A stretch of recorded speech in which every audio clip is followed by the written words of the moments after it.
I am Dr. Rajalakshmi, Senior Consultant in Infectious Disease and Infection Control, KIMS Health, Trivandrum.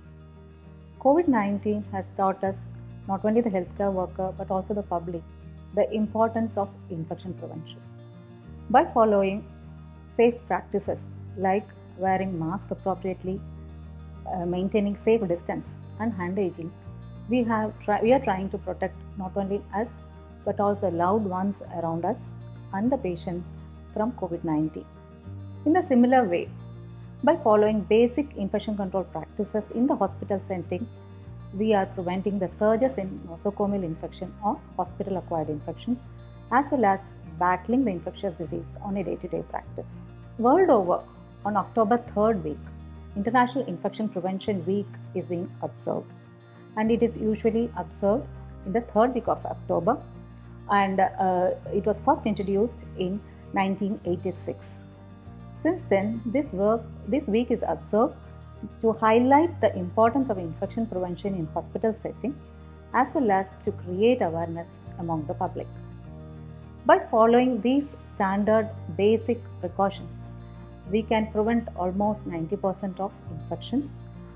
And to highlight this, infection prevention, last year, 2020, during the COVID-19 pandemic, this Infection Prevention Week was focusing on appreciating all the infection preventionists working in hospital setting, and by meaning this, everyone who practice or work as a healthcare worker is an infection preventionist, because infection prevention is everybody's business. Unless everyone practices infection prevention in their day-to-day life, the risk of transmission of infection continues, and infection transmission continues and cannot be broken. This year the theme is Make Your Intention Infection Prevention.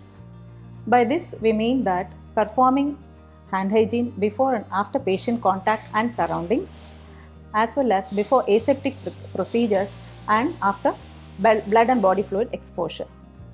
Another important aspect is avoid device insertion and do only if indicated, and maintain aseptic precautions as long as device is in situ. Number 3, protect yourself by following all transmission-based precautions if the patient has if you're suspecting that patient has an infectious disease. It could be droplet, airborne, or a contact precaution. And wear appropriate PPE during patient care. Most important, get vaccinated yourself. Whatever indicated vaccine that you are eligible for, get those vaccines which are due.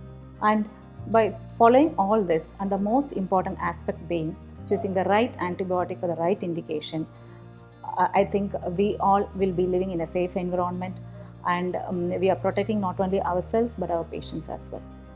Thank you. നിങ്ങൾക്ക് വേണ്ട എല്ലാ ആരോഗ്യ അറിവുകൾക്കും ethnic health കോട്ടിൻ്റെ YouTube channel subscribe ചെയ്യുക. Bell icon അമർത്തി all എന്ന option select ചെയ്യാൻ മറക്കരുത്. എത്നിക് ഹെൽത്ത് കോട്ടിൻ്റെ എല്ലാ വീഡിയോകളും എപ്പോഴും ഫേസ്ബുക്ക് പേജിലും. Ethnic health court, forward to good health.